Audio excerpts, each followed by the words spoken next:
deuxième chapitre, il a pour titre L'homme. J'avance sur un chemin déjà parcouru en rêve, connu de moi seul.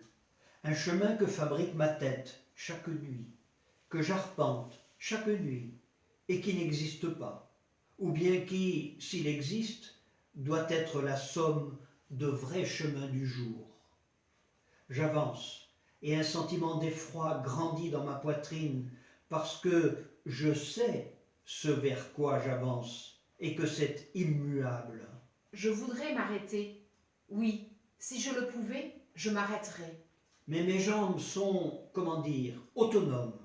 Ce n'est pas moi qui les contrôle, pas plus que je ne contrôle l'apparition de ce chemin que je suis contraint de suivre, qui se déroule sous mes pas, que je vois défiler sous mes pieds, mes grosses chaussures de service, et j'entends le crissement, celui de la semelle de caoutchouc sur le sable, et plus j'avance, plus le crissement s'amplifie. Je me demande si ce sont bien mes jambes. Je veux dire, elles pourraient ne pas m'appartenir.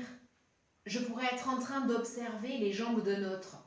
Et cela signifierait que ce ne serait pas moi, pas vraiment moi, qui arpente ce chemin que je ne veux pas prendre parce que je sais parfaitement où il va. Et tout en imaginant cette éventualité, que ce ne soit pas mes jambes, J'admets l'impossibilité. Elles m'appartiennent, je reconnais leur silhouette et ma pilosité, et l'allure de mes pieds nus sur le sable. Mes chaussures ont disparu, volées peut-être, mes chaussures de service, c'est un problème ça, volées, et mes pieds se crispent sur le sable froid. Je m'arrête un moment sur ces orteils recroquevillés. je me dis que je ne vais pas pouvoir avancer maintenant.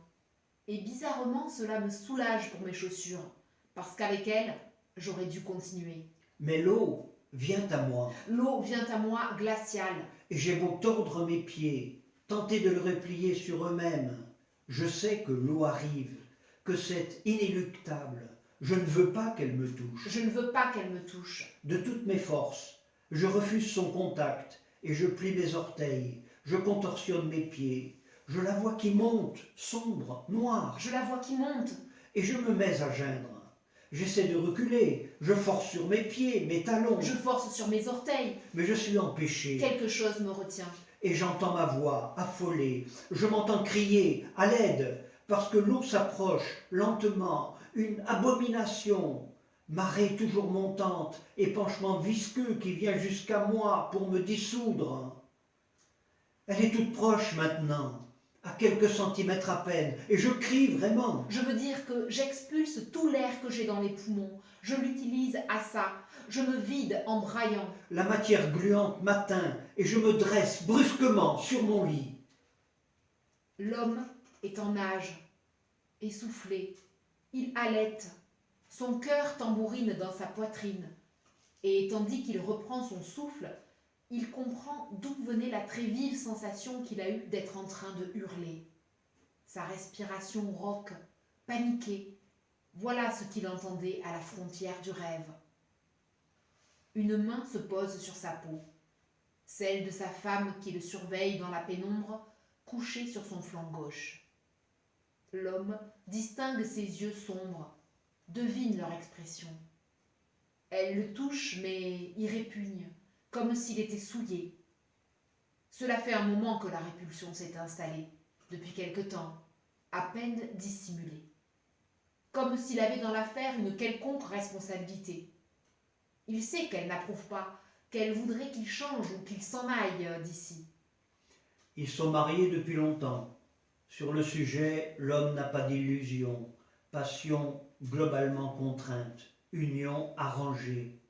Il y a bien eu quelques périodes tolérables, et à défaut d'amour, ils ont au moins développé l'un pour l'autre un semblant de tendresse. Mais depuis l'affectation ici, depuis que sa tâche principale s'est transformée, le dégoût s'exprime plus librement. Il n'a jamais cherché à se justifier auprès d'elle.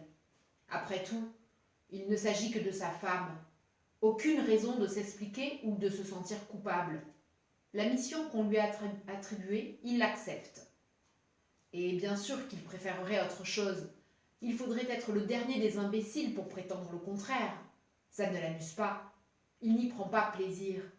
Mais voilà la réalité du monde et voilà son métier, ce qu'il doit faire, sa place dans l'édifice global. Alors cette main, ni aimante ni réconfortante, l'irrite soudainement. Mais elle se retire avant qu'il puisse commenter sa présence.